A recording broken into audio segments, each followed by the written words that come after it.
ডিসেম্বরের দিকে যদি চুক্তি হয় তাহলে 10 বছর লাগতে পারে এটা সম্পন্ন হতে।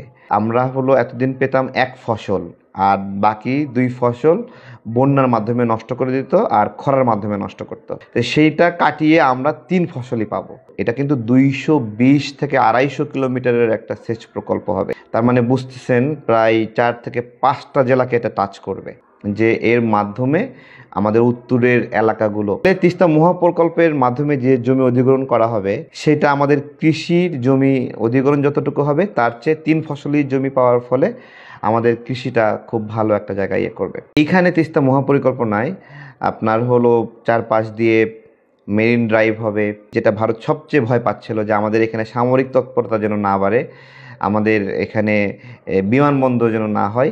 এই অঞ্চলটাকে তারা সবসময়ই স্বপ্ন দেখে যে কট করে কাইটা ভারতের সঙ্গে নিয়ে নেবে, তাদের চিকেন নেকটা বড় করবে।